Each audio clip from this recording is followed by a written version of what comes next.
Good morning, student. My name is Nikita. Welcome to my channel, Commerce Fun Time. Today is our topic on communication barrier and their outcomes.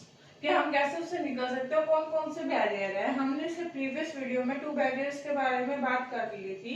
Total 4 type of barrier थे। अब हम next 2 barrier करेंगे कि कौन कौन से होते हैं। सबसे पहले होता है थर्ड वन होता है ऑर्गेनाइजेशनल बैरियर। जो ऑर्गेनाइजेशन के अंदर ही उनकी जो वर्किंग एनवायरनमेंट होता है उनमें ही ऐसा डिफेक्ट होता है कि जिसके वजह से कम्युनिकेशन में क्या होती है, बैरियर होती है। जैसे क्या रखा पहले तो ऑर्गेनाइजेशन पॉलिसी। अलग अलग ऑर्गेनाइजेशन की अलग अलग पॉलिसी होती है कि आप जो भी कम्युनिकेट करोगे, इन रिटर्न करोगे, इन ओरल करोगे, ये मैटर में होना चाहिए, इस फॉर्म में होना चाहिए। तो उससे क्या होता है कि उनकी पॉलिसीज ही इतनी अलग अलग होती है कि जो मेन कहीं लोग क्या करते हैं, कम्युनिकेट करना चाहते हैं तो उसको डिले ही कर देते हैं कि इतने रिटर्न करने से अच्छा उसका मीनिंगलेस खत्म हो जाता है, टाइम पे वो पहुंच नहीं पाता। तो क्या होता है, एक तरह का अपने आप में जो उसकी पॉलिसीज होती है वो बैरियर होती है। रूल्स एंड रेगुलेशन, अलग अलग तरह के रूल्स होते हैं, रेगुलेशंस होते हैं ऑर्गेनाइजेशन में कि आपको ऐसे किसी से बात नहीं करनी। जो भी मैसेज होगा पहले आपको हायर अथॉरिटी तक पता चलेगा और लेवल बाय लेवल चलेगा। और अथॉरिटी जो कम्युनिकेशन को पास करेगी, जब नीचे की तरफ आते आते बहुत टाइम लग जाता है। तो रूल एंड रेगुलेशन इतने इतने होते हैं ऑर्गेनाइजेशन में जो कम्युनिकेशन में बैरियर करते हैं। मतलब कम्युनिकेशन टाइम रहते हो नहीं पाती, जो इम्पोर्टेंट इंफॉर्मेशन होती है वो जो सबऑर्डिनेट है उन तक टाइम पर नहीं पहुंच पाती। स्टेटस आपको पता है कि कंपनी में अलग अलग लोगों के स्टेटस होते हैं। जैसे हायर स्टेटस होते हैं, हायर स्टेटस वाले लोग होते हैं, उन तक भी कोई भी बात पहुंचाने के लिए हमें एक प्रोसीजर फॉलो करना पड़ता है। और जो भी उनकी कोई कम्युनिकेशन होती है उनके थ्रू वो भी एक प्रोसीजर से फॉलो होकर आती है, जिससे वो बहुत लेट तक सबऑर्डिनेट तक पहुंचता है। और स्टेटस की वजह से उनको सोच के भी बोलना पड़ता है सामने से। वो अपने दिल की बात, जो अपने मन की बात है या कोई आइडिया सजेशन है, वो उसको दे नहीं पाते। तो ये भी कम्युनिकेशन को बैरियर है, क्योंकि उनको अपनी लिमिटेशंस पता होती है। सबऑर्डिनेट के हायर स्टेटस वाले लोगों के सामने वो ज्यादा नहीं बोल सकते, क्योंकि उनकी जॉब को उसमें खतरा हो जाता है। अगला कॉम्प्लेक्सिविटी इन ऑर्गेनाइजेशन स्ट्रक्चर। आपको पता है ऑर्गेनाइजेशन स्ट्रक्चर किस कॉम्प्लेक्सिविटी पे भी डिपेंड करता है। जो बैरियर होते हैं, मान लो कि कोई ऑर्गेनाइजेशन बहुत बड़ा है, उसके रूल रेगुलेशन बहुत अलग अलग है, बहुत लेवल की मैनेजमेंट है, हायर लोअर मिडल अपर, कौन कौन सी मैनेजमेंट है। जितना ज्यादा कॉम्प्लेक्स स्ट्रक्चर होगा, जितना कम्युनिकेशन में उतना ही बैरियर आएगा। कि कॉम्प्लेक्स स्ट्रक्चर मतलब कि बिल्कुल उलझा हुआ, इतना लंबा स्ट्रॉन्ग कि कोई भी बात पहुंचानी हो तो हमें बहुत ज्यादा टाइम लग जाएगा। तो वो भी एक तरह का क्या है, कम्युनिकेशन बैरियर है। अब ऑर्गेनाइजेशन फैसिलिटीज, अगर हमारी ऑर्गेनाइजेशन फैसिलिटी अच्छी है, जैसे स्टेशनरी, जो छोटे मोटे सामान होता है, अगर वो टाइम पे हमें मिल रहा है तो वहाँ पे कम्युनिकेशन की कभी भी बैरियर नहीं होगा। मगर अगर ये फैसिलिटी टाइम टू टाइम अगर अवेलेबल नहीं होती तो वहाँ पे कम्युनिकेशन के बारे में वहाँ पे कोई वैल्यू नहीं लग जाती, क्योंकि जो चीज़ हमें टाइम पे चाहिए वो ही नहीं मिल रही, तो वहाँ कम्युनिकेशन की कोई वैल्यू नहीं रहती। ठीक है, यहाँ पर समझ में आ गए, ये थे सारे ऑर्गेनाइजेशन बैरियर। अब हम बात करें ये पर्सनल बैरियर की। पर्सनल बैरियर क्या होता है, 4 नंबर वाला बैरियर है। जैसे ये है कि बैरियर रिलेटेड टू सुपरवाइजर, जो सुपीरियर होता है, जो हायर पोस्ट का होता है, उससे वो क्यों नहीं कम्युनिकेट करता ठीक से, उसका क्या रीजन होता है। सबसे पहले होता है fear of challenge of authority. कि कई कई बार क्या होता है कि ना, जो हम सारे कहीं पे भी वर्कर काम करते होते हैं तो हमें सोचते हैं कि हम भी इतना सक्सेसफुल हो, हमारा भी प्रमोशन हो और हम भी कभी ना कभी सुपीरियर लेवल पे उसकी पोस्ट पे हम बैठे।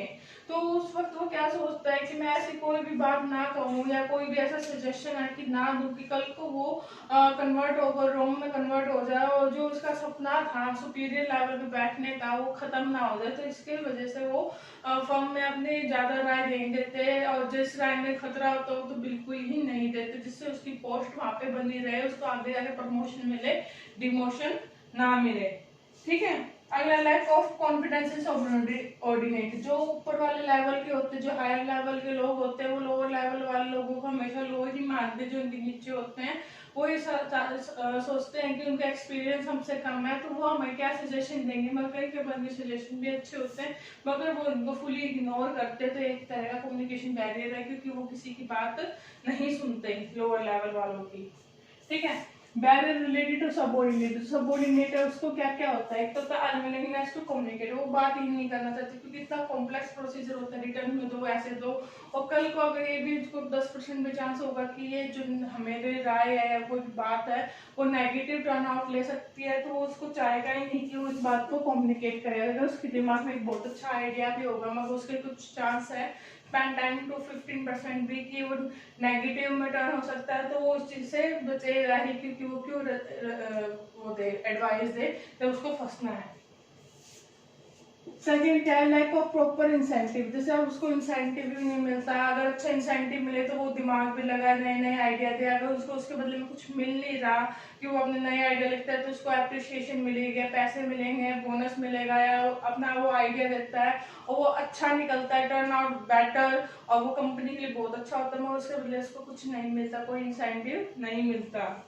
ठीक है, ये तो इसके थे पर्सनल बैरियर थे। अब इसके ओवरकम की इन बैरियर से हमें कैसे बचा जा सकता है वो बताया गया है कि हम इन बैरियर से कैसे कैसे बच सकते हैं।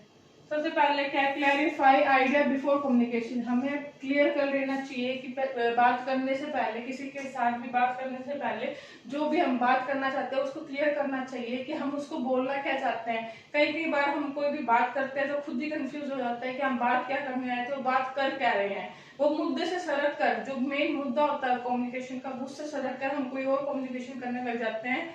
तो इस बैरियर से हटने के लिए हमें क्या, जिसमें उसको इंटरेस्ट भी नहीं होता, तो इस बैरियर से हटने से पहले क्या होता है कि हम किसी से कम्युनिकेशन करने जा रहे हैं तो उससे पहले हम सोच ले कि हमें उससे बात क्या करनी है। ठीक है, अगला, communicate according to need of the receiver, हमें ऐसी बात करनी चाहिए जो जिसमें जो है ना रिसीवर का भी इंटरेस्ट हो, उसकी नीड हो कि उसकी रिसीवर से रिलेटेड कोई बात हो, रिसीवर की इंटरेस्ट से रिलेटेड बात हो, ताकि वो भी उस बात पे ध्यान दे। अगर हम अपनी अपनी गाय जाएंगे जिसमें उसका 1% भी इंटरेस्ट नहीं है तो वो उसकी हमारी बातों को नहीं सुनेगा।